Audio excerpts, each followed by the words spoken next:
He was just the quiet man in the corner serving coffee at the military briefing, ignored by every officer in the room. No one knew his name. No one cared. Until a female general looked down at his hand and froze. It wasn't the way he moved. It wasn't what he said. It was the silver Navy SEAL ring on his finger. From that moment on, everything changed. The morning broke cold and quiet.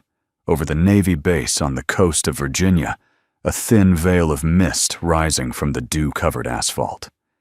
Faint sunlight struggled to break through the haze, casting a pale golden shimmer over the rows of weathered barracks and flagpoles that stood like silent sentinels against the wind. Ben Turner stood in front of his truck, one hand holding a beat-up thermos, the other reaching down to tighten the zipper on his daughter's coat. 7-year-old Lila looked up at him, her brown eyes wide with curiosity and something else, something wiser than her years. "You cold sweetheart," Ben asked, his voice low, warm, a little rough from a night of too little sleep. Lila shook her head, clutching his hand. "No, Daddy. I like the fog. It feels like we're walking in a dream." Ben smiled faintly. "Yeah, something like that." He looked at her, then out toward the gates of the base, where the world beyond their quiet corner would soon begin to stir. This job wasn't what he used to do, not even close. But it gave them structure, a place to start again. And maybe that was enough for now. They entered through the east side checkpoint, Ben flashing his temporary civilian badge, while the guard gave a curious glance at the little girl by his side. Ben had cleared it with the office last week. Lila would stay in the observation room just down the hall during his morning shift. They didn't have much of a choice. Childcare was expensive. Trust was rare. Inside the halls were sterile and gray, buzzing faintly with overhead lights, and the scent of burned coffee and bleach. Ben's old instincts scanned every corner like they always did. He couldn't turn it off, never had been able to. But he walked with his head low, eyes forward. The last thing he needed was attention. As they passed a pair of young officers in pressed uniforms, Ben heard a snide voice behind him. "Didn't know they let janitors bring their kids to the ops building." The other chuckled. "Maybe he's running a daycare out of the break room." Ben didn't turn around. He just squeezed Lila's hand a little tighter and kept walking. She looked up at him, sensing the shift in his posture. "It's okay, Daddy," she whispered. "They don't know." His throat tightened. This little girl his whole world understood more than most grown men. The briefing room was already half full when Ben arrived. He nodded silently to a junior lieutenant who barely acknowledged him and moved toward the back counter, setting down a fresh stack of printouts reports and a tray of coffee. He moved with the efficiency of someone used to pressure his motions clean and precise, though he never made eye contact. From the corner of the room, Lila sat quietly in a metal chair, legs swinging, cradling a picture book in her lap. She wasn't reading. She was watching. The officers filled the room with idle chatter, some discussing deployments, others scrolling through their tablets with bored expressions. A few of them shot casual glances toward Ben, some with vague amusement, others with mild annoyance. A couple whispered when he bent down to fix the jammed paper tray on the wall printer. He'd heard it all before. He could take it. The real sting came when they ignored the child beside him, as though she were invisible, just like her father was now. "Attention on deck." The room snapped upright as the door swung open, and in walked General Tessa Brooks. She wasn't tall, but her presence filled the space. Dressed in a sharply pressed uniform, adorned with subtle commendations, her silver hair was swept neatly back, eyes steely and intelligent. The kind of gaze that didn't miss much, and the kind of woman you instantly knew had climbed through fire to earn that rank. Her boots clicked crisply on the tile floor as she walked to the head of the room, offering a curt nod. At ease. Ben moved to the back wall, quiet as a shadow. Tessa's eyes scanned the room. They passed briefly over the officers, lingered half a second longer on the man in the faded green jacket. She didn't say anything. Not yet. The briefing began. PowerPoint slides flickered to life. A lieutenant droned about updated patrol routes off the Somali coast. The tone was clinical detached, but Ben stood silently, arms folded behind his back, eyes on the maps. He caught inconsistencies the others didn't. Dots that didn't connect. Patterns that weren't mentioned. He didn't speak, but he saw. Tessa did too. She watched him from the corner of her eye. Who is he? When the meeting paused for coffee, Ben stepped forward, his movements fluid. He poured without looking, serving first the senior officers, then circling back toward the general. As he approached, the sleeve of his worn green field jacket slipped just slightly down his wrist, and that's when she saw it. The ring. A silver Navy SEAL trident ring. Old, weathered, etched with the legacy of pain, discipline, and brotherhood. The room didn't notice, but she did. Her breath caught for half a beat. The man serving coffee wasn't just another base worker. That ring didn't belong to a janitor. It belonged to someone who had bled for this country, someone forged in a crucible few survived. Ben caught the flicker in her eyes but said nothing. He placed the cup gently on the table, nodded, and turned to go. She stopped him. Quietly. What's your name, son? He paused, turned slowly. Turner. Ben Turner. And that girl, my daughter. Lila. Tessa nodded, her voice calm but deliberate. Mr. Turner, I'd like a word. In private. All conversation in the room ceased. The silence that followed wasn't awkward. It was reverent. The silence that settled over the room after General Brooks's request hung thick as wet wool. A few officers exchanged sidelong glances, uncertain whether to be amused, concerned, or simply confused. Ben didn't blink. He didn't ask why. He gave a slow nod and turned toward Lila, still sitting patiently by the door, her small white sneakers barely touching the floor. Come with me, honey, he said gently, his voice steady. Lila hopped off the chair and tucked herself under his arm like it was the safest place on earth, because it was. She glanced at the general, who gave her a faint, encouraging smile, then waited by the door until the rest of the room had emptied. General Brooks gave a subtle signal, and the remaining officers quickly gathered their tablets and left the room. Some cast curious looks back. One whispered, "What the hell was that?" before the door clicked shut behind them. The room fell into an unusual stillness. Just 3 figures remained: the decorated general, the quiet man in a faded jacket, and the little girl who carried more understanding in her eyes than most of the brass ever had. Tessa turned slowly, her eyes studying Ben, but not with suspicion, more like recollection. Like she was searching through her memory for a missing piece, a forgotten file in a classified folder. She gestured toward the table. Please. Sit. Ben hesitated only briefly before pulling out a chair. Lila took the one beside him, swinging her legs gently, hands folded in her lap. Tessa remained standing. It wasn't a power play, it was something else. A hesitation that rarely crossed her command-hardened face. You served, she said simply. Ben nodded. Yes, ma'am. She tilted her head slightly. Navy SEAL Team 4. That got her attention. Her eyes narrowed, not with judgment, but with intrigue. Rank Senior Chief Petty Officer. Retired. Voluntary. Ben hesitated for the first time. His voice dropped. Not exactly. Tessa didn't press. She walked slowly to the end of the long table, resting her palms on the surface. Her gaze softened just a notch. I recognize that ring, she said. My late husband wore the same one. He was on Team 2. Ben looked down at the worn trident on his finger, the silver dulled by time and salt water, but still proud. "I'm sorry for your loss," he said quietly. "So am I," Tessa replied.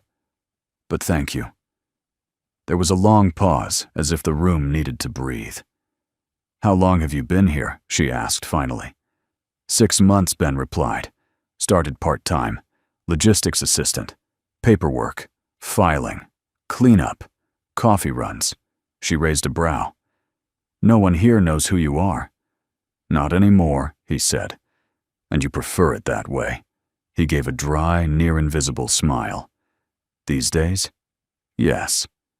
Tessa studied him, her arms crossing loosely. She was a woman used to command, to strategy, and battlefield decisions. But what stood before her now wasn't just a man who had disappeared from the system. It was someone who had chosen to vanish. "What happened, Ben?" she asked softly. He looked down at his daughter. Lila was tracing the edge of a coaster, with her small finger pretending not to listen. But her stillness said otherwise. Ben exhaled through his nose. 6 years ago, we were on a hostage recovery op off the West African coast. Cargo vessel hijacked. Intel said 6 hostiles. There were 13. His jaw tightened, but his voice remained level. We got everyone out, except Marcus Lane, my best friend. I was team lead. He covered the last evac point. I pulled 3 rounds from his vest on the way out. He didn't make it to the boat. Tessa closed her eyes briefly. Marcus Lane. I knew that name. That op was redacted in every version I ever saw. Ben nodded. Yeah. And afterward, I wasn't exactly stable. I lost more than a teammate. I lost direction. He looked at Lila again, his expression softening. My wife died the year before from lymphoma. Lila was just a baby. After Marcus, I just couldn't go back.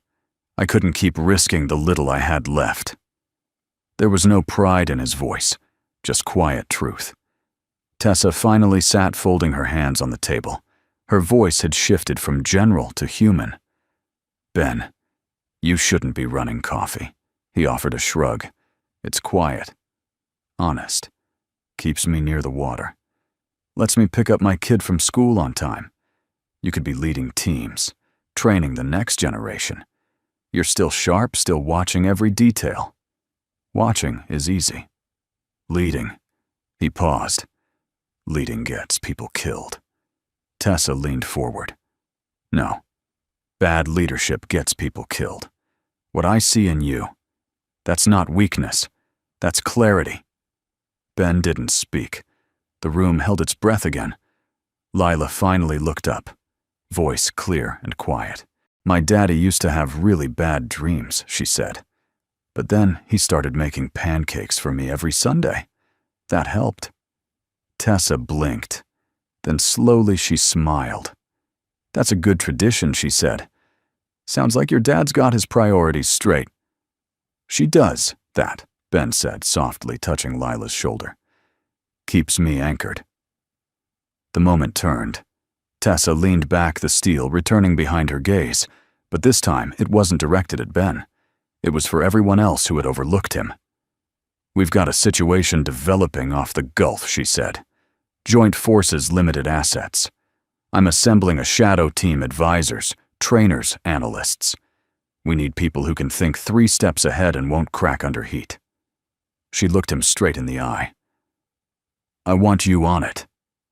Ben exhaled, lips parting slightly. I'm not sure I'm the right. Don't answer yet, she interrupted gently. Think it through. Talk with your daughter. Then come find me tomorrow. She stood, straightened her uniform, and walked toward the door. Just before she left, she turned and said, Ben, you don't have to disappear to stay safe. Sometimes coming back is how we start living again. The door closed behind her with a quiet finality. In the silence that followed, Lila reached out and held her father's hand. Daddy. Yeah, sweetheart. I think she's nice. Ben looked at the door, then down at the ring on his hand. Yeah, I think she is. The next morning dawned clearer, the fog having lifted to reveal sharp blue skies, and a brisk wind that carried the salt and memory of the sea. Ben Turner stood outside his truck, sipping black coffee from a battered thermos, his eyes trained on the ocean horizon as if it still held secrets only he could decipher. Lila sat in the passenger seat, humming softly to herself as she tied the laces on her sneakers. She wore her favorite sweater, the one with a faded dolphin on the front, and had insisted on bringing her sketch pad today. "You nervous?" she asked, not looking up from her page. Ben raised an eyebrow. "About what?" "About talking to the Lady General." He took another sip of coffee, buying time. "Not nervous, just thoughtful." Lila shrugged. "Same thing, really." Ben chuckled quietly. "You're getting too wise for 7. She looked up at him and smiled with that uncanny mix of innocence and insight that had kept him grounded through his darkest years. "You always said being brave is doing something, even when you're scared." Ben looked down at his thermos, then back out to sea. "Yeah," he murmured. "Guess I did." Inside the base, the mood had shifted. Word had traveled, though not officially. A few officers gave Ben longer looks than usual. One lieutenant muttered mourning under his breath. Another avoided eye contact entirely.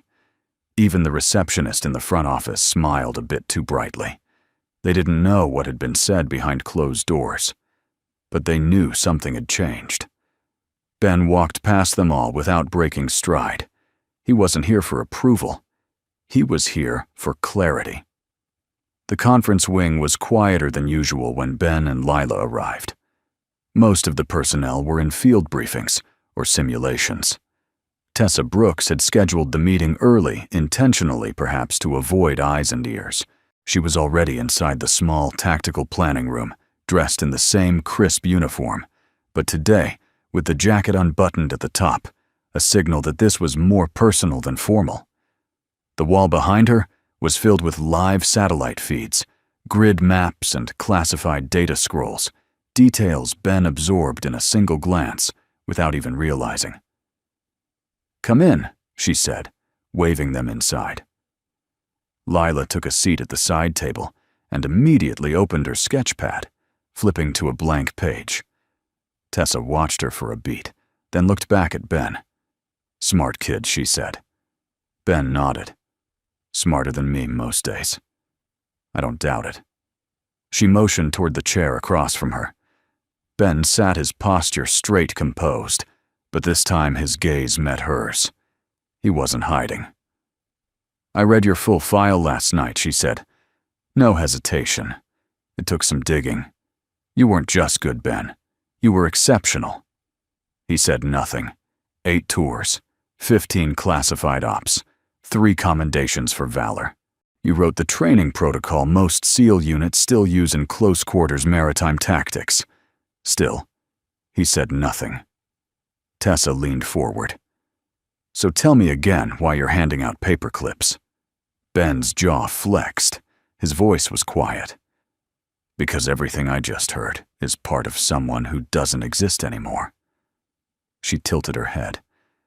"You think that part of you died with Marcus?" Ben looked away. "I don't know. Maybe." "Then let me ask you this," she said, her tone softening. "Do you think staying invisible has made things better? For you? For your daughter?" His eyes flicked back to hers. "No," he admitted. Tessa leaned back, folding her arms. "Then maybe it's time to stop disappearing." There was no accusation in her voice, just truth, a reflection of what he already knew but hadn't said aloud. She tapped a folder in front of her.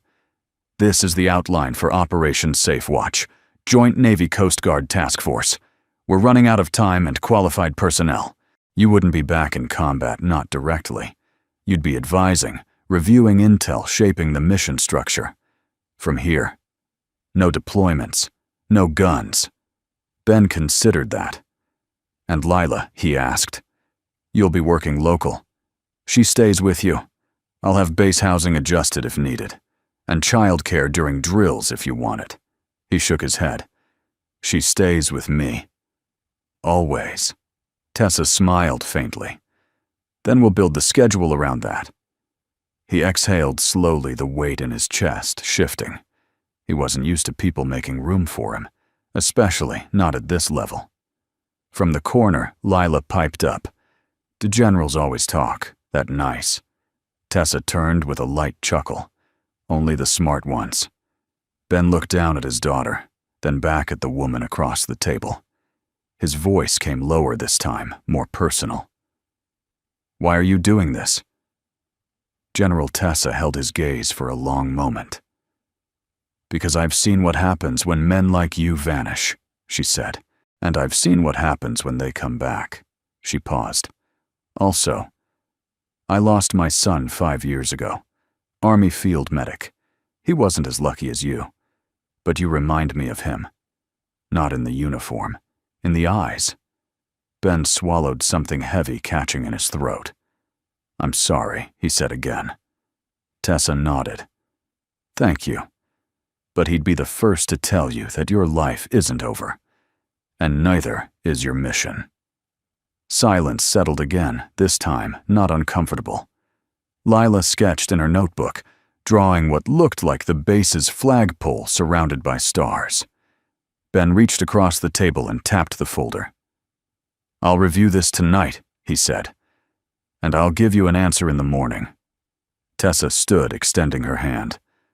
"That's all I ask." They shook hands, firm and steady. Just before Ben turned to leave, Tessa added one final note, soft but sure. "Ben, I don't believe in coincidences. The day I walked into that room, I saw a man hiding in plain sight, but I didn't see a broken man." Ben looked at her eyes, serious. "What did you see?" Tessa held his gaze. A warrior who forgot he still needed. Ben Turner had worn the silver ring for years, though most days he forgot it was even there. It had dulled with time, its sharp lines softened by dish soap and paper grit and grief. But it remained a quiet witness to the life he'd lived and the ones he'd left behind.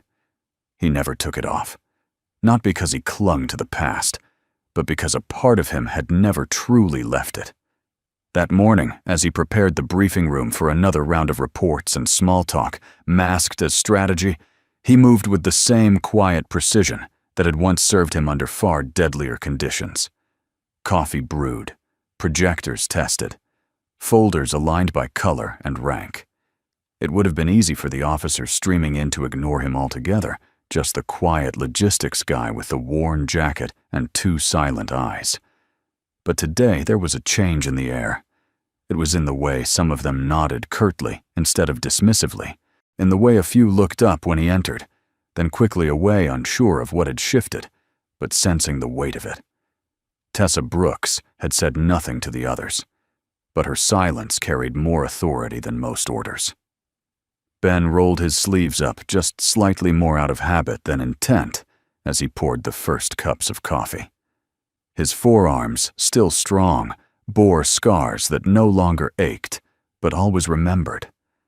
As he moved from table to table, murmuring simple acknowledgments, he kept his focus inward. He wasn't expecting the question when it came. "What unit were you with?" The voice belonged to Lieutenant Brant, sharp-jawed, eager mid-30s, one of the men who'd chuckled behind Ben's back the week prior. Ben looked up. "Team 4, he replied flatly. Brant blinked. Seriously, Ben didn't smile. Seriously.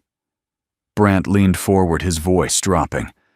"Why didn't you say anything before?" Ben's answer was as simple as it was disarming. No one asked, and then he turned and walked to the next table. The door opened behind him, and the room straightened reflexively. General Tessa Brooks entered in stride, carrying a portfolio under her arm, her expression unreadable but alert. Her gaze swept the room, pausing just for a beat on Ben. He nodded once. She returned the gesture, but her eyes lingered. There was an unspoken current between them now. Not romantic. Not yet. But deeply human. Respect forged in recognition. As the meeting began, Ben stepped toward her to offer coffee. He held the pot steady, braced slightly at the knees, like he had so many times on rough seas. He didn't speak, just tipped the pot gently and filled the cup halfway exactly how she'd had it yesterday. She reached for the cup, her hand brushing his as she did. And that's when it happened. The sleeve of his faded field jacket slid back on his left arm. The silver ring caught the morning light. It shimmered not just with polish, but with the kind of gravity that silences a room. Brant saw it first. Then the major seated 2 chairs down. Their conversation stopped mid-sentence. One of them set his pen down slowly, eyes locked on the trident-shaped insignia embedded in the silver band. General Brooks noticed the change before she saw the ring. The air shifted. The focus in the room narrowed to a point. When she followed their gaze and saw the ring on Ben's hand, her breath caught, but not from surprise. From confirmation. In a room full of resumes and ribbons, that ring meant more than any medal. It meant pain, endured thresholds, crossed, loyalty tested under fire. Ben didn't notice at first. He simply refilled the cup, then turned to move on. It wasn't until he looked up and saw every eye fixed on his hand that he understood. He glanced at Tessa. She didn't speak. She didn't have to. Her gaze was locked on that ring, as if it had just recited his entire military file aloud. She looked up at him, slowly, eyes no longer guarded, but filled with a kind of quiet awe. "You wore that into Operation Tidebreak, didn't you?" she asked, her voice just above a whisper. Ben hesitated just for a breath. "Yes, ma'am," murmurs spread across the room. "Holy hell," someone muttered. "That was a suicide op," another said. "No way he made it out of that." Ben didn't flinch. He looked at Tessa again, ready to be dismissed, mocked, misunderstood. But she stood, her chair pushed back with a soft scrape of authority. "Gentlemen," she said, her voice calm and commanding, "let's take a 15-minute recess. I'll resume with Mr. Turner shortly." There was no sarcasm in her tone, only reverence. The room emptied slowly, like a tide pulling back from shore, reluctant and uneasy. A few paused by Ben as they passed, offering subtle nods, even hushed thank yous. Lieutenant Brant didn't say a word, but the look he gave was no longer smug. It was humbled. When the door finally closed and they were alone again, Tessa approached him. Her voice was low, personal. "You didn't tell me you were Tidebreak. You didn't ask." Ben replied, echoing his earlier response. She smiled, small but genuine. "You're full of surprises. I've had a lot of practice staying invisible." She nodded. "Well, you're visible now." Ben exhaled, rolling the sleeve back down slowly. "Didn't mean to make a scene." "You didn't," she said. "You reminded them what sacrifice looks like." A beat of silence passed. Then she added, "You reminded me, too." From the side of the room, Lila peeked around the edge of the door where she'd been sketching quietly. "Daddy," she called out. Ben turned, softening. "Yes, sweetheart. You forgot your coffee." He smiled, walking over to her and taking the cup she held out like a peace offering from a wiser world. She looked past him to General Brooks. Did he do something important again? Tessa crouched slightly to meet her at eye level. He did something brave once, and now he's doing something even harder. What's that showing up? Every day. Lila thought about it, then nodded solemnly. Yeah, he's good at that. Ben's smile faded into something quieter, an emotion he hadn't named in years. Maybe it was pride, or maybe it was healing. But whatever it was beginning to take root. And it started with a ring. The hallway outside the briefing room hummed with low conversation and the muffled cadence of polished boots. Officers moved past Ben Turner with a mix of curiosity and respect, now some nodding as they passed others, still avoiding his gaze, as if unsure how to handle the weight of what they'd just learned.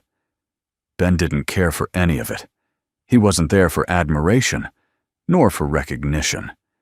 He was there because a small, sharp-eyed general had seen through the camouflage he'd been hiding behind for years, and now the curtain had been pulled back. At the end of the corridor, General Tessa Brooks stood by a side door, speaking softly to a junior aide before dismissing him with a wave. She turned as Ben approached her, expression unreadable but focused. "She can stay if you want," Tessa said, nodding toward Lila, who trailed close behind her father, clutching her sketchpad like a shield. Ben looked down at his daughter. She gave a small shrug as if saying, "Your call, Daddy. She'll be fine in the staff lounge," he said, gently guiding her toward a nearby bench with a vending machine and a small TV playing muted cartoons. "I won't be long," Lila nodded. "I'll draw us on the boat again, the one with the big waves." Ben smiled, kissed the top of her head, and turned toward the door. The room Tessa had chosen was modest, nothing like the high-clearance op centers he remembered from his SEAL days. Just a table, 2 chairs, a carafe of water, and a file folder sitting unopened between them. She gestured toward the seat across from her. Ben sat. For a moment they didn't speak. The quiet stretched comfortably between them, not tense, but filled with the unsaid.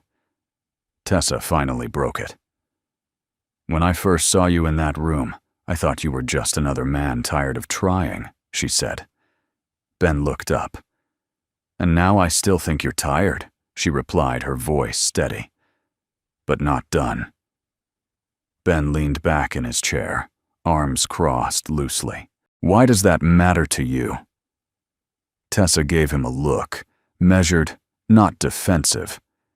"Because this base is filled with young men who don't know what real leadership looks like, and we're about to send some of them into situations they're not ready for. But you've been where they're headed. And you came back." Ben shook his head slowly. "I didn't come back, General. I escaped. There's a difference." She tapped the folder lightly. "I disagree. Escaping is running from something. What you did was survive. There's honor in that." He glanced at the folder. "What's that?" "Your file," she said. "The real one. The part the Navy doesn't print on retirement plaques." Ben exhaled. "You sure you want to open that? I already did," she said, her tone softening. "But I want to hear it from you." Ben was quiet for a long time.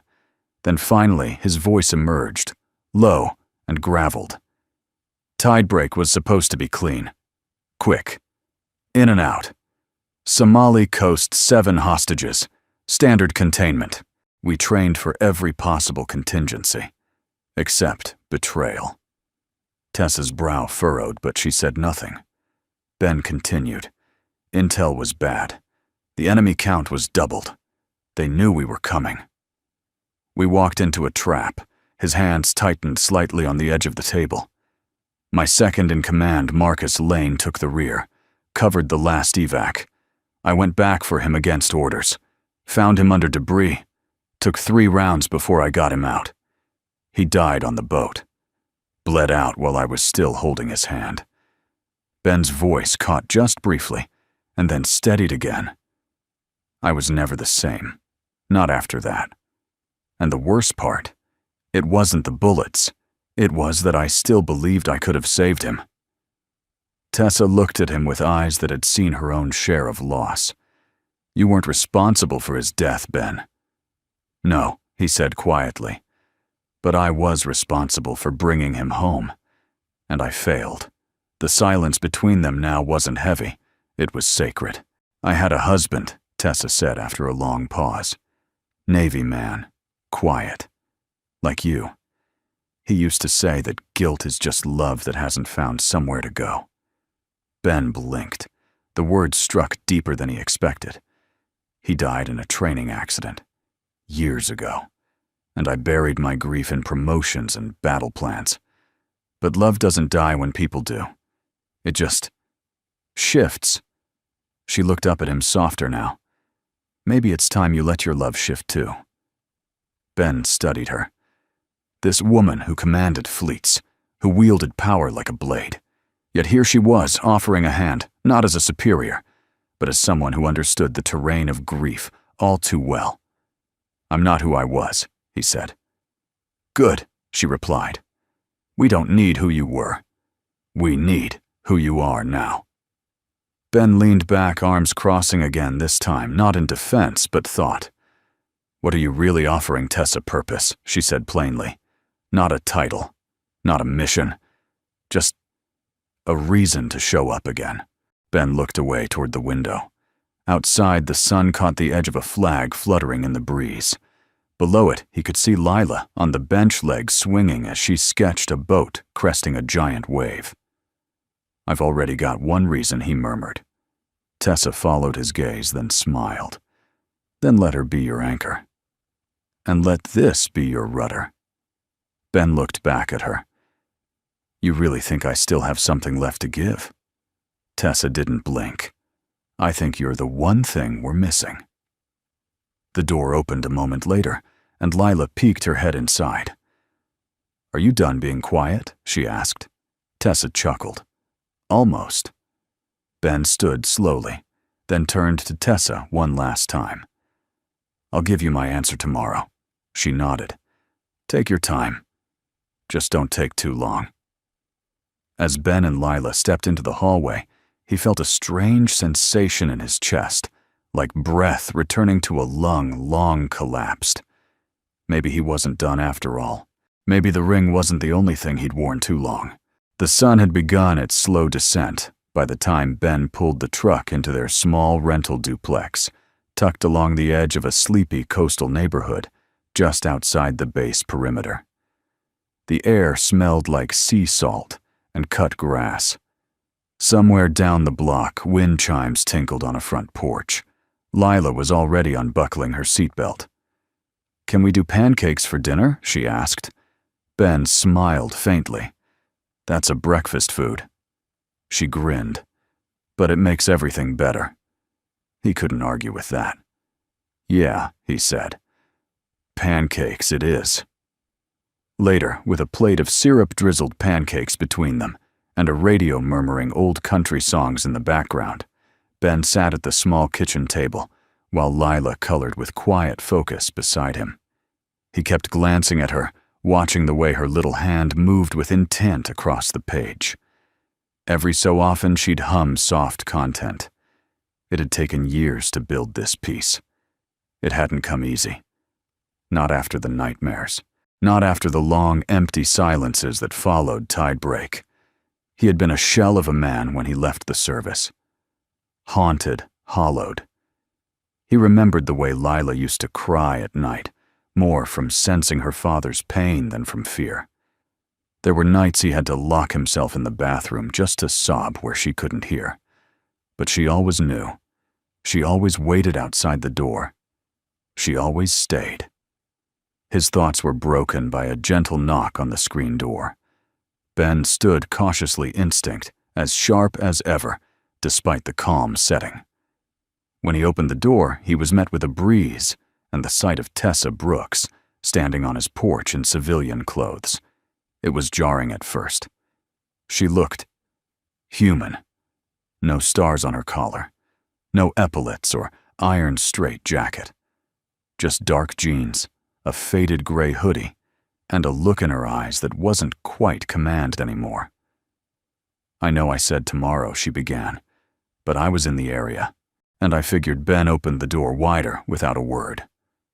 "Come in." Lila looked up as Tessa stepped inside. "Hi, General Lady." Tessa smiled. "Hi, Miss Artist. Pancakes for dinner." Lila gave her a thumbs up. "We're breaking rules tonight." "I like that," Tessa said, easing into the chair across from Ben. "You mind if I sit?" Ben shook his head. "You already did." Tessa leaned forward, clasping her hands on the table.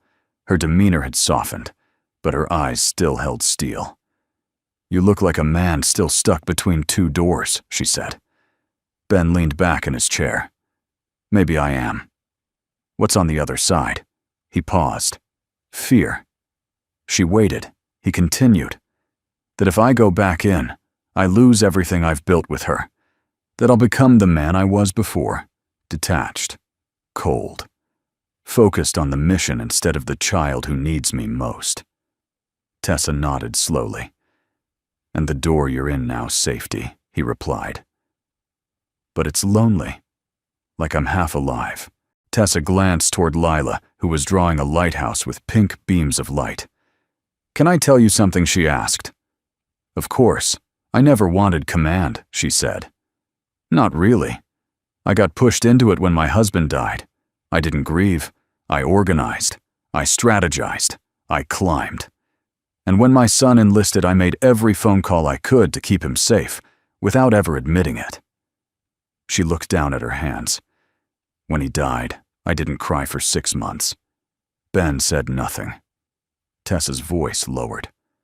I told myself I had to be the strong one, for my unit, for the nation, for every other mother who lost a son and never got to scream.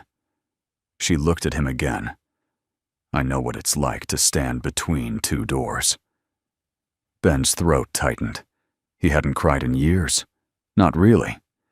But in that moment, the silence between them felt like a warm hand pressed against an old wound. And for the first time, he didn't pull away. I don't want her to see me broken, he admitted. She already has, Tessa said softly. And she loves you more because of it. He turned to look at Lila. She was watching them now, quietly, patiently, as if she knew something was shifting in the air. Later, as the sun fully sank into the sea, Ben walked Tessa to the door. She hesitated on the threshold. Whatever you decide, she said, don't decide from fear. He nodded. And Tessa, he said, voice rougher, now thank you. Not for the offer. For seeing me. She reached out and touched his shoulder lightly, respectfully, almost tender. You're easy to see, she said, once you stop trying to disappear. Then she stepped into the night. Ben closed the door behind her, leaned against it, and breathed. Not in exhaustion, but in release. That night, after Lila had gone to bed, Ben stood at the bathroom sink staring at his reflection.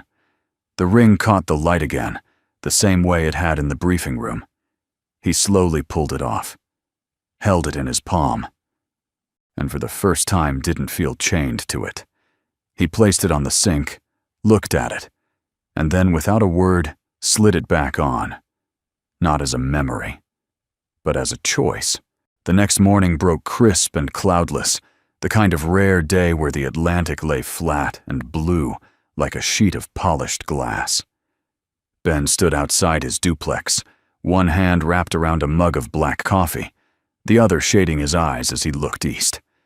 He didn't know what today would bring, only that something had shifted. He could feel it in his chest, in the steady beat of breath, where once there was only dread. Inside, Lila was feeding the neighbor's cat through the screen door, still in her pajamas, her tangled hair catching the morning light. She glanced over her shoulder at him. Are we going to the base today? Ben nodded.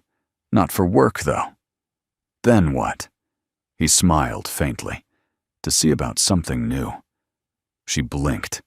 Like an adventure, maybe. Lila grinned, then returned to the cat and her quiet world of trust and simple joy. Ben envied that, but he also knew he had helped build it, and maybe that was what this whole journey had been about. When they arrived at the base an hour later, the guard at the main gate saluted as Ben passed through. Not a casual wave or bored nod, but a real full salute, the kind that carried memory and meaning. Ben returned it slowly. That hadn't happened in years. Lila noticed. Why did he do that? Daddy Ben hesitated. Because sometimes people remember who you are, even if you try to forget. She thought about that.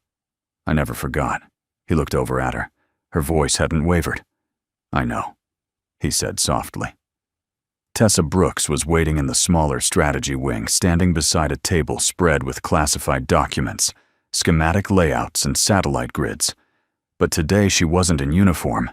Civilian clothes again. a fitted navy blouse, slacks, still sharp but approachable. Her posture straightened when she saw him enter. "You came. I said I would." She nodded. "You always keep your word, don't you?" Ben shrugged. "I try." Tessa motioned toward a chair. Lila took a seat nearby and immediately pulled out her sketch pad, as if sensing this was grown-up business, but wanting to be close nonetheless. Tessa tapped the manila folder on the table. "Here's what I've put together," she said. "Operation Safe Watch, our joint readiness initiative along the Southeast Corridor. High-risk coastal response and hostage recovery protocol development." Ben looked it over in silence. "It's not field work," she added quickly. "You'd be overseeing training modules, refining ops design, and mentoring recruits. You wouldn't carry a weapon, you'd carry experience." Ben flipped the folder closed. "Why me?" "You already know the answer." He met her eyes. "Say it anyway." Tessa's tone didn't waver. "Because you've walked through hell and come back with your integrity intact. That's rarer than any medal." Ben sat back, processing. And the logistics Lila's schedule all accounted for. Flexible hours, on-base housing if you want it, or keep your current setup. We'll adjust. She'll always be close. Ben glanced at his daughter, quietly sketching the silhouette of a ship at sea. He looked back at Tessa. "You trust me with this much. I trust what I see." There was no hesitation in her voice. Ben stood and walked slowly toward the window. The flag was out again, billowing in the ocean breeze. Below it, young recruits marched through drills, their movements rigid, precise. He remembered being one of them. Once, he remembered believing he could fix the world with grit and steel. But the world didn't work that way. It broke you quietly. It demanded something deeper than toughness. It demanded healing. He turned back. "What if I fail?" Tessa stood as well. "Then you fail forward. You teach others what it looks like to fall and stand again." She took a breath. "You won't be the man you were, Ben. But that's not the man we need. We need the one who chose his daughter over revenge, the one who pours coffee with purpose, the one who walks in every day even when it hurts." A silence settled between them, thick but warm. Ben looked down at the folder and saw not just orders or plans, but a mirror, and maybe a road back. He finally sat again, folding his arms across the table. "All right," he said, "but on one condition." Tessa raised a brow. "Let's hear it. I do this my way. No ceremonial fanfare, no press releases. I don't want to be anyone's poster boy." She smiled. "That's not a condition. That's a qualification." He nodded once. "Then I'm in." Lila looked up, her eyes lighting with curiosity. "Daddy, what are you in?" Ben reached over, gently brushing a curl behind her ear. "A place where maybe I can help make things better. For the Navy, for a lot of people. But mostly for us." She seemed satisfied with that answer. "Will you still be home for pancakes always?" Tessa closed the folder, her expression unreadable, but Ben noticed a shift in her eyes. Gratitude. And maybe something else. Admiration or respect. It didn't matter. What mattered was that for the first time in years, he wasn't walking away from the fight. He was walking into it, with open eyes and an open heart. That evening, the wind changed. It wasn't much, just a shift in how the curtains stirred and how the chimes outside the window whispered. But Ben Turner noticed it. He always did. The quiet changes, the subtle warnings, the unseen pivots in the world around him. But this one wasn't danger. This was something else. Something like peace. He stood barefoot on the porch of their small duplex, arms crossed, watching the horizon dim into a charcoal blue. The moon had just begun to rise, silver and thin as a blade. Inside, the faint clatter of dishes came from the kitchen, where Lila was putting away the last of their dinner, grilled cheese and tomato soup, her choice. Ben had said yes to the mission. He'd accepted the role. He had a new title now, Strategic Operations Advisor, but it felt less like a job and more like permission. Permission to be useful again. Permission to be whole. Still, something inside him stirred a remnant of caution, a whisper of fear that he wasn't done paying for the past. The screen door creaked. Then came small footsteps, and Lila stepped out into the night, clutching a blanket and 2 mugs of warm milk. Her little face was solemn, as if she already sensed what he hadn't said aloud. She handed him a mug. He took it carefully. "Thanks, sweetheart." Lila sat beside him on the porch, swing her legs too short to touch the floor, her feet swinging slightly, as they always did when she was thinking. The blanket wrapped around her shoulders like a cape. They rocked in silence for a while. Then she asked, "You said yes, didn't you?" Ben looked at her, surprised. "How did you know?" She shrugged, eyes still on the sky. "Because you're standing straighter today." That quiet observation hit deeper than any medal he'd ever received. He looked down into his mug, then back at her. "I'm scared," he said. It was the first time he'd admitted it, not just to her, but to himself. Lila didn't flinch. "Me too," she said softly. He blinked. "You are." She nodded. "I used to be scared all the time after Mom left." Ben's throat tightened. He hadn't heard her speak of her mother in months. She rarely did. The silence had become a form of protection for both of them, a mutual, unspoken agreement. Sometimes, Lila continued, I'd sit in my room and pretend I was a bird, because birds don't cry. They just fly away. Ben turned to face her fully. Her voice didn't tremble, but her eyes glistened in the moonlight. But then I realized something she said. "Flying away doesn't mean you're free, not if your heart's still back where the pain is." He said nothing. He couldn't. So I decided I'd stay. With you. Even when it was hard. She reached out and took his calloused hand in both of hers. "You stayed too, Daddy. Even when you didn't know how." Ben felt the weight of that truth settle inside him like a stone, and yet somehow, it didn't pull him down. It grounded him. "I didn't know what I was doing," he said. "Some days. I still don't." Lila tilted her head. "You don't have to know. You just have to love." He blinked, stunned by the clarity. "Simple. Profound. Where'd you learn that?" She grinned. "You. Every time you made pancakes. Every time you held my hand at night. Every time you didn't talk about your sadness, but you were still here." Ben swallowed hard, then leaned forward, elbows on knees, voice thick. "I thought protecting you meant keeping the world out." "It doesn't," she said. "It means letting the good parts in." Silence followed, rich, warm silence. Then Lila rested her head against his arm. "I think this mission will help people," she whispered. Ben looked down at her. "I hope so." She looked up. "But only if you promise me one thing. Anything. That you don't forget who you are when you do it." Ben frowned slightly. "What do you mean, I mean?" "Don't be the soldier first. Be my daddy first." His heart broke open with that sentence. Not shattered. Opened. Like a wound, healing from the inside out. He reached out and pulled her into a gentle hug, his arms wrapping around her, like a shield he didn't have to wear anymore.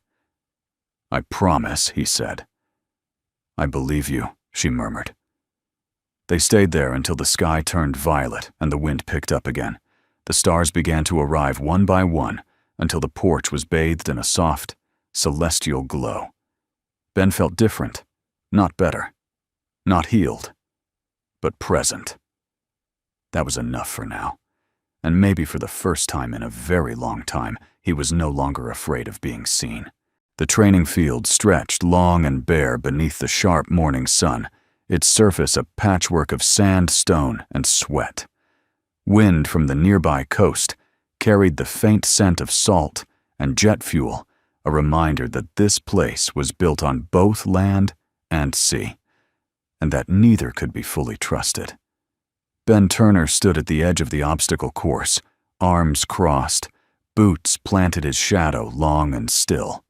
He wasn't in uniform, no stripes on his shoulder, no rank insignia on his chest, just a worn tactical jacket, neutral tan shirt, and eyes that saw everything.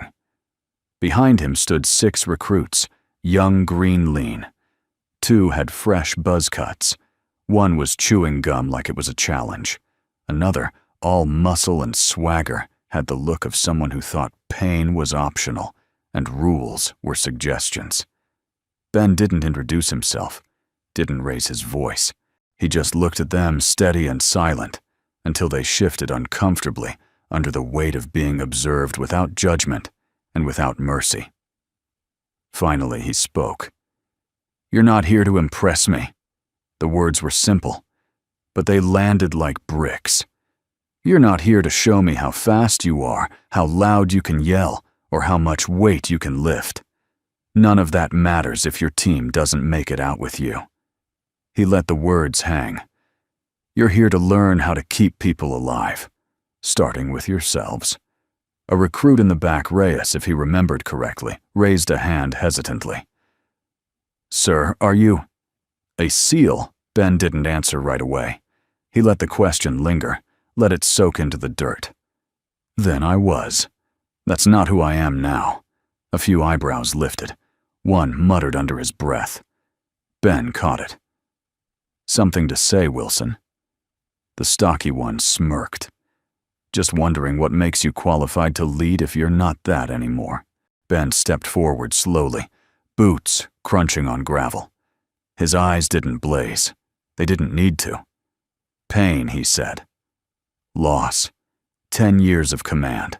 14 missions where the only success was that someone made it home." He paused. "And because I've buried more brothers than I've saluted. That teaches you faster than any handbook." Silence. Ben turned back toward the course. "Let's begin." The morning unfolded with grunts, sweat, and shifting attitudes. Ben didn't bark orders. He offered corrections, precision over pride. He ran the first lap with them, not to prove a point, but to prove presence. When one recruit slipped during a climb, Ben didn't scold. He taught. Don't power through the rope. Feel the rhythm. Trust your legs more than your arms. Climbing's not about muscle, it's about efficiency. Another struggled with the water drag test, coughing salt water and frustration. Ben knelt beside him, handed him a towel. "Fear isn't weakness," he said quietly. "It's just a message. Learn its language and you'll survive longer than the ones who ignore it." By noon, something had shifted. The group was no longer just moving. They were adjusting, adapting. Watching him the way rookies watch legends, unsure if they should believe the stories, but seeing enough to suspect they're true. After drills, they gathered beneath the shade of a steel awning, where canteens and protein bars were distributed like communion. Ben sat cross-legged on the dirt, wiping sweat from his brow with a rag that looked like it had seen better years. Tessa appeared a few minutes later, clipboard in hand, sunglasses on sharp as ever. "How are they?" she asked, watching the team chatter among themselves. "Better than they think," Ben replied. "Worse than they'll admit." She smiled. "Sounds about right." She handed him the clipboard, but he waved it off. "Don't need it. I'll remember their faces faster than their scores." Tessa folded her arms, considering him for a moment. "You've changed." He looked at her. "Is that good or bad?" She tilted her head. "It's honest." Later that day, back at the strategy room, Tessa handed Ben a new set of mission drafts. His feedback would be used for real-world simulations next quarter. He flipped through them quickly, marking flaws with quiet efficiency. No extraction timing in Operation Iron Shore. "You're planning a 3-hour sweep without exit coverage." Tessa looked over. "Good catch." Ben tapped another section. Your point commander in Delta scenario needs redundancy. One hit and the whole chain collapses. Duly noted. He paused before speaking again. These aren't just drills, are they? Tessa didn't answer immediately. Then some won't be. Not soon. Ben closed the folder. Then, let's get them ready. That evening he returned home later than usual. Lila was on the porch, waiting arms wrapped around a stuffed dolphin she'd named Marcus. Ben dropped to one knee beside her, worn from the day, but peaceful. Hey, he said softly. She touched his arm. You look tired. He nodded. A little. Did you help people today? He smiled. I think so. Then you did enough. Ben sat beside her as the sun dipped low. The wind stirred again. But this time it didn't carry ghosts. It carried purpose. And the rising tide no longer felt like a threat. It felt like momentum. The rain came without warning. By 1400 hours, the sun had vanished behind thick gray clouds that rolled in from the southeast, like a threat unspoken. Wind swept across the base, rustling flags, and pelting the rooftops with slanted sheets of water. Visibility dropped. The air turned sharp, charged. Ben Turner stood in the command observation deck, his arms braced against the window frame. Below, the simulation fields were being cleared in haste. Cadets rushed to secure equipment. A few glanced up at him through the storm, searching his expression, like it might offer reassurance. He didn't move, didn't blink. Something was wrong. He couldn't name it yet. But he felt it in his chest, that old instinct that never left. Not with retirement, not with grief, not even with healing. He turned sharply and strode toward the operations control room. Inside, the atmosphere was tense. General Tessa Brooks stood at the center of the room, flanked by 2 communications officers and a radar tech. Her sleeves were rolled to her elbows, headset resting against her neck. Jaw clenched. She didn't look up as Ben entered. "Talk to me," he said. Voice steady but direct. Tessa answered without preamble. Unscheduled movement off Grid 17. Civilian freighter deviated from course, sent a mayday, then cut comms. Last ping was 5 miles from the maritime border. Ben's eyes narrowed. Piracy not confirmed. Could be mechanical. Could be worse. He stepped closer to the screen. The freighter's last known position pulsed in red against the digital map. Winds had picked up in the region, enough to complicate visibility and scramble shallow band signals. Ben studied the terrain, the timing, the satellite lag. Then he saw it. No escort vessels on radar. But look at the path. Too clean. Too straight. He tapped the screen. That's not panic navigation. That's a decoy run. Tessa nodded grimly. That's what I was afraid of. Is the shadow response team activated midway through training cycle? You've been with them 3 weeks. Ben didn't hesitate. Then, they're ready enough. 20 minutes later, the room transformed from tension to motion. Tessa moved like a conductor, issuing orders with precision. Ben coordinated alongside her, drawing up tactical overlays, plotting intercept routes, calculating response times down to the second. He was calm, focused, alive. It wasn't adrenaline, it was something deeper. Purpose aligned with instinct. A mind that had been sharpened by suffering, now returning to its edge. But just as they finalized the deployment code, a junior officer rushed in with a printed packet. Ma'am, new intelligence. Eyes only from Homeland. Encryption level 6. Tessa grabbed it. Read it. Her face tightened. What is it? Ben asked. She handed it to him without a word. Ben read fast, then read it again. The freighter wasn't random. It was carrying U.S. humanitarian aid to a disputed territory, an unauthorized route rerouted by a third-party contractor. And on board, a State Department liaison, a civilian asset. This wasn't a drill anymore. It was a potential international incident. Tessa's voice was steel. "We can't risk escalation. If this becomes public, it won't," Ben said firmly. "We'll get them out before it becomes anything." She hesitated, watching him. "You sure about your team?" "No," he said, "but I'm sure about their leader." He meant himself, and for the first time in a long time, he didn't question it.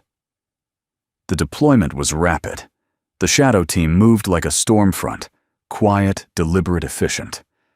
Ben gave no speeches, just clear instruction. Calm eyes, a kind of gravity that pulled the best out of them. They launched under cover of weather, using the storm as shield and advantage. Tessa remained in base command, monitoring satellite relays, coordinating with naval recon, and keeping the Pentagon wolves at bay. Ben didn't look back as he boarded the lead vessel, but Tessa did. She watched him disappear into the mist with a mix of fear and pride. She hadn't realized how much she'd come to count on him until he wasn't in the room anymore. The next 5 hours were a blur of code transmissions, sonar echoes, and clipped confirmations. The freighter was located adrift, unlit, surrounded by silence. Ben's team boarded with zero resistance. The interior was deserted at first glance. Then came the signs, scattered gear-cut straps, a still warm coffee mug. People had been there recently, and not alone. Ben moved ahead with 2 recruits. They found the hostages locked in a shipping container, dazed but unharmed. 3 civilians, 1 U.S. liaison. But no pirates, just a hidden GPS beacon left broadcasting a location back to shore. Ben stared at it. "They wanted us to find them," he muttered.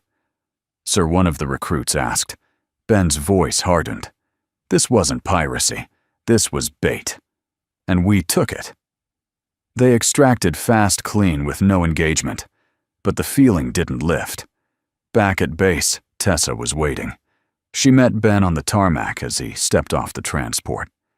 "You got them out?" "We did," Ben replied, wiping sweat from his brow. "No injuries."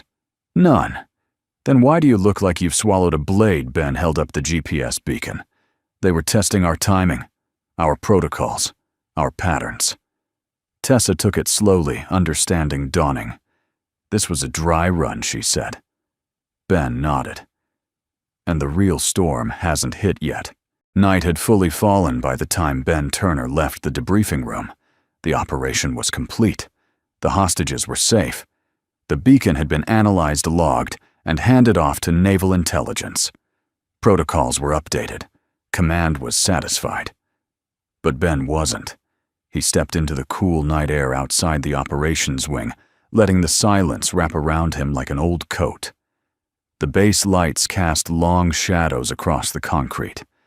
Somewhere in the distance, a chopper idled its blades, cutting a steady rhythm into the stillness.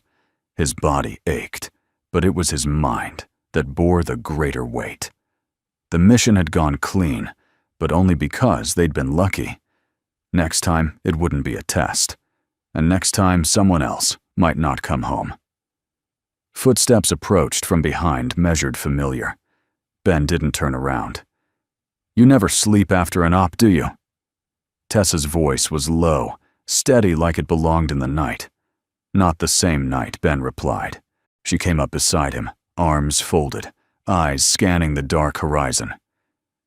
"I used to come out here after missions too," she said. "After briefings, after funerals, after everything. This stretch of concrete has absorbed a lot of ghosts." Ben nodded slowly. "Still does." They stood there in silence for a while. Then Tessa spoke again. "You were right." He glanced at her. "About what?" "About the bait." Intel confirmed it. The freighter was funded through a shell company tied to hostile proxies. They wanted to study our response time coordination, even your leadership style. Ben exhaled through his nose.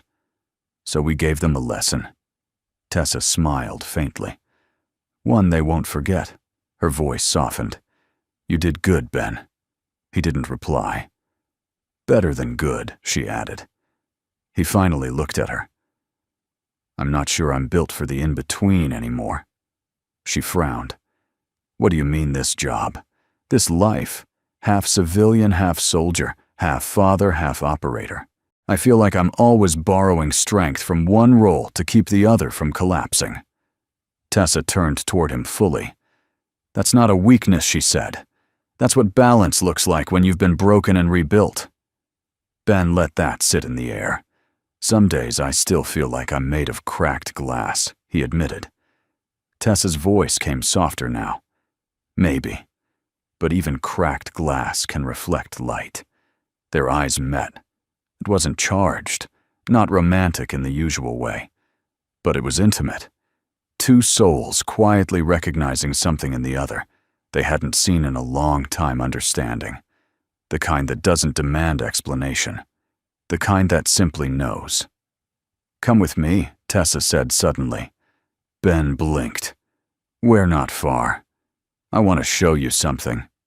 She led him past the barracks, past the administrative building to a low hill overlooking the eastern edge of the base.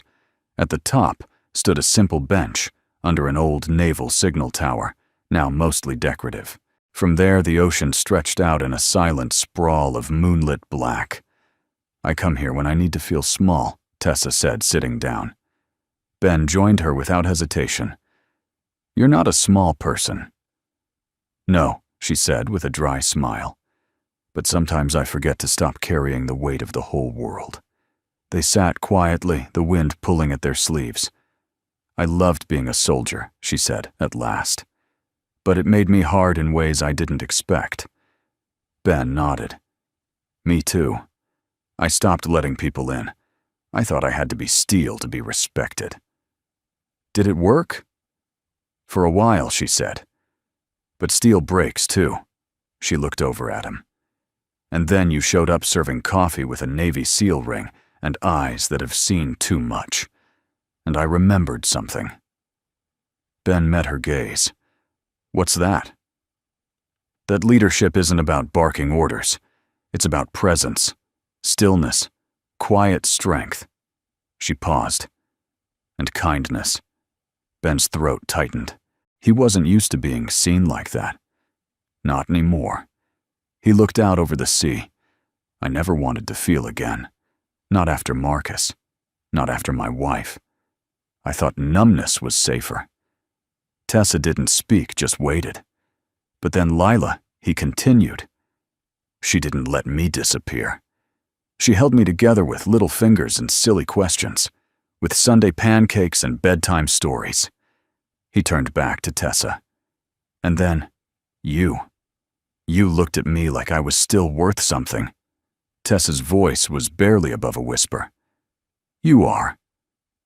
They sat in silence again, but this time it was heavy with possibility. Not declarations, just recognition. The slow, quiet rhythm of two hearts beginning to beat in sync, not loudly, not urgently, but with shared breath and memory. Eventually Tessa stood. It's late, she said.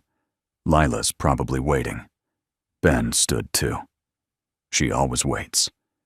They began walking back together side by side. Just before they reached the main road, Tessa stopped. She looked at him. Really looked. Ben. He turned.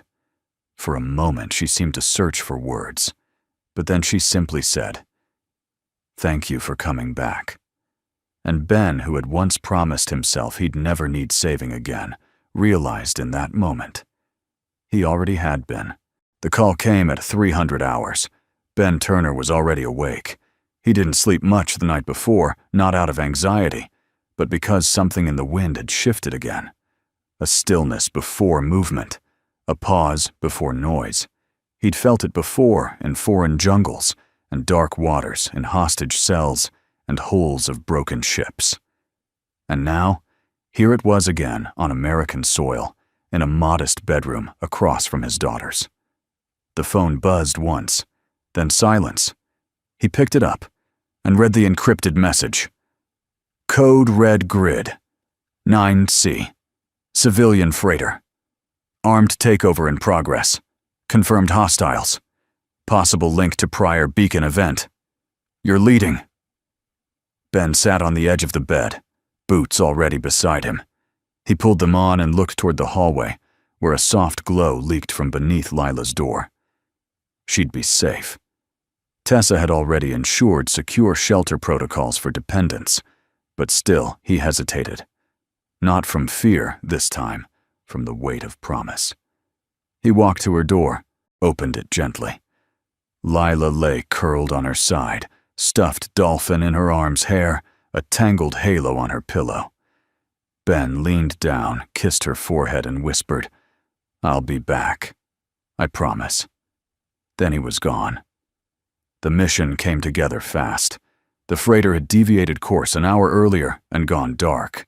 A second ship posing as a repair vessel had pulled alongside. Gunfire was heard. Distress signals jammed. Surveillance drone footage confirmed masked assailants, boarding with automatic weapons and tactical gear.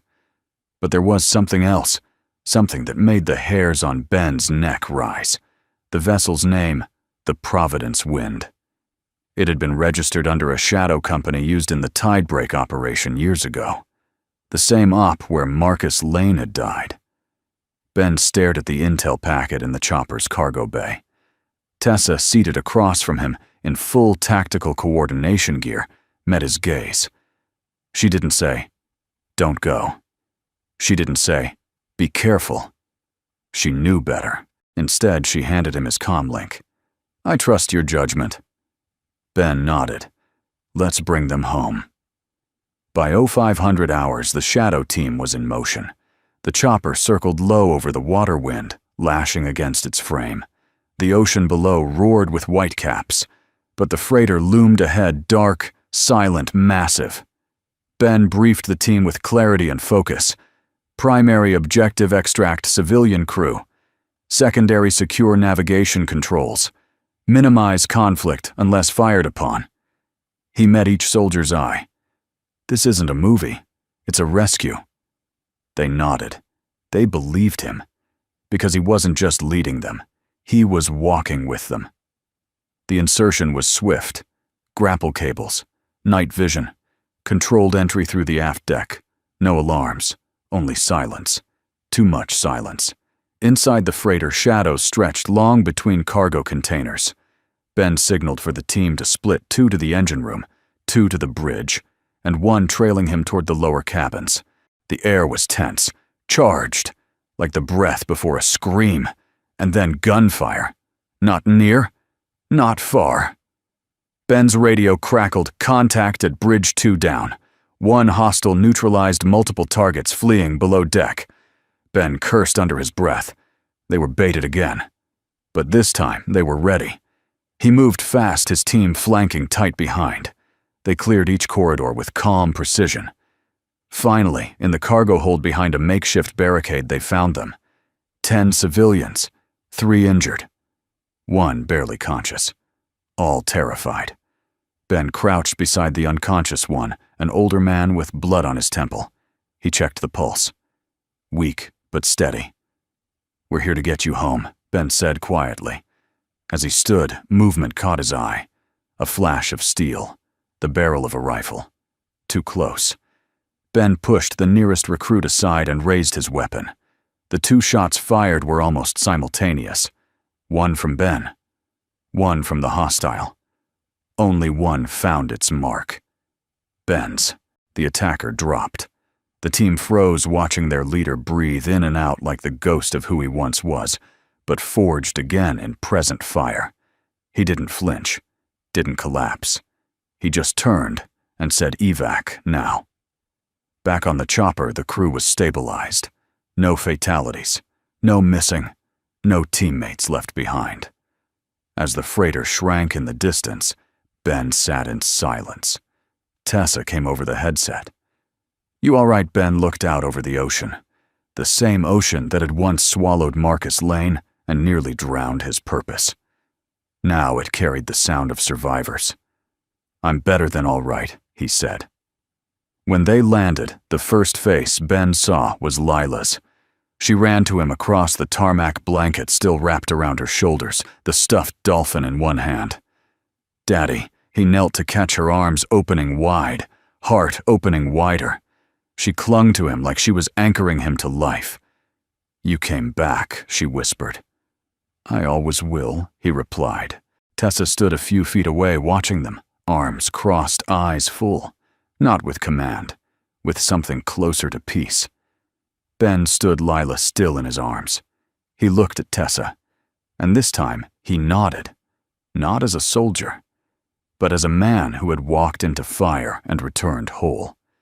And this time, he wasn't carrying ghosts. He was carrying home. The first light of morning cracked over the eastern ridge like a promise. The sky blushed faintly gold and lavender, and the Atlantic stretched endlessly beyond the shoreline, calm and silver, no longer the vast unknown, but a reflection of everything Ben Turner had survived. He stood barefoot on the porch of the small house he and Lila now called home. It wasn't much a two-bedroom cottage near the edge of the base, with creaky floors and a garden that still needed work, but it was theirs. A low fog still curled along the ground, catching the rays of dawn. And from somewhere inside, the warm scent of cinnamon pancakes drifted through the screen door. Lila's latest invention celebration pancakes. He smiled. He didn't feel like a warrior this morning. He felt like a man who'd stopped running.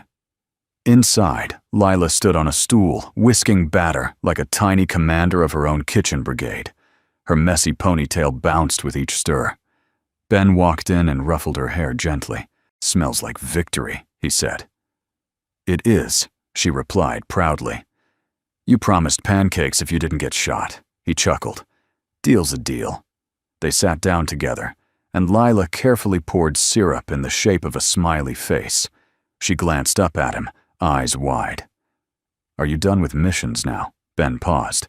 "Not all missions," he said, "but the kind where I leave without knowing if I'm coming home." "Yeah, I think those are done." She nodded. "Good." He reached across the table and squeezed her hand. "You saved me, you know." Lila tilted her head. "From what?"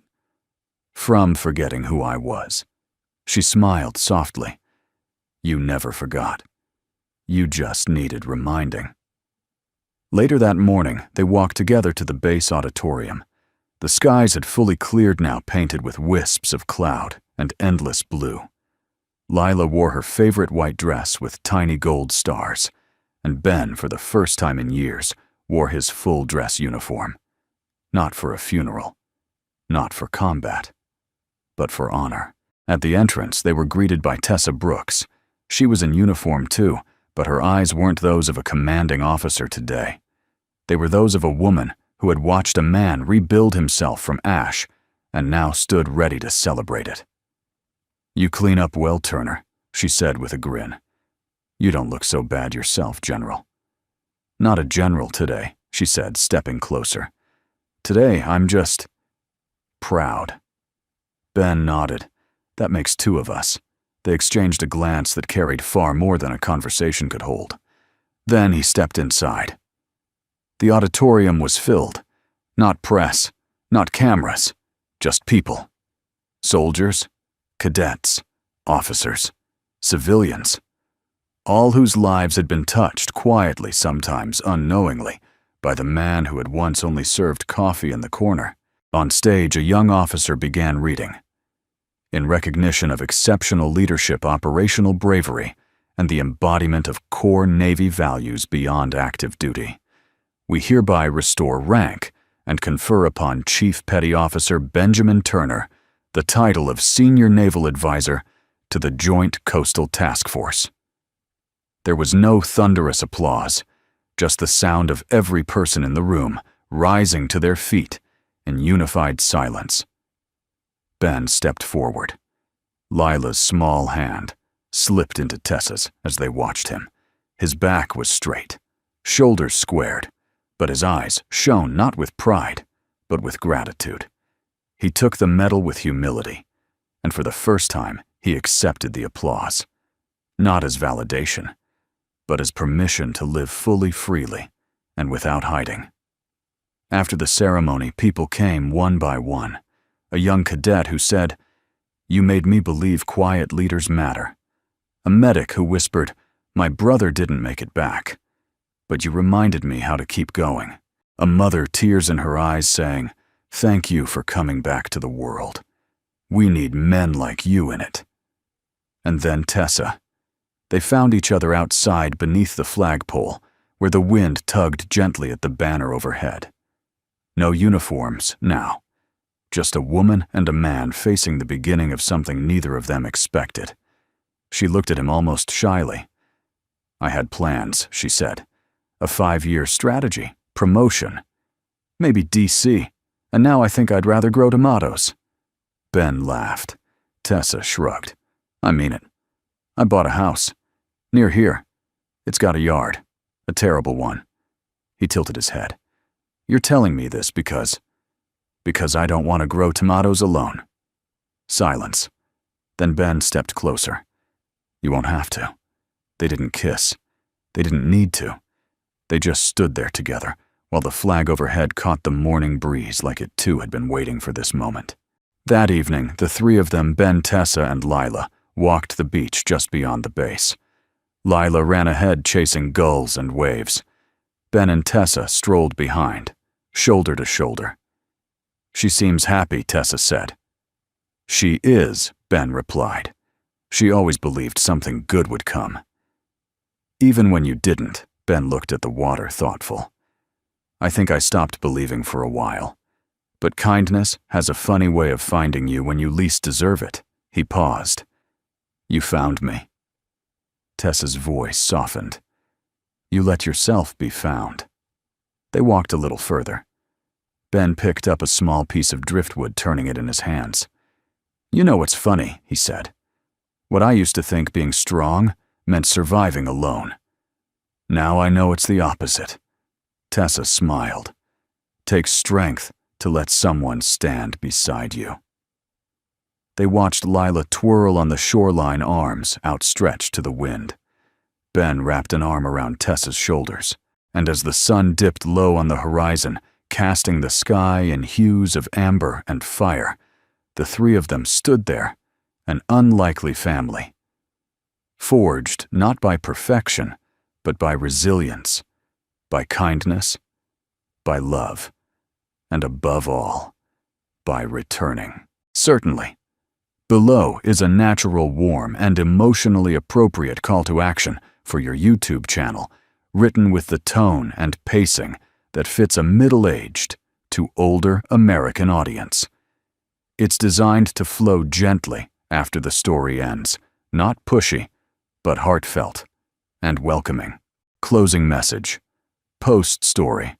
Call to action. If this story touched your heart, we'd love to hear from you. Where in the world are you watching from? Let us know in the comments. We read everyone, and your words truly matter to us. And if you'd like more stories of kindness, healing, and quiet strength, consider subscribing to Soul Moment Story. Thank you so much for spending your time with us today. We're honored to have shared this moment with you. Until next time, take care, stay kind, and keep believing in the power of goodness.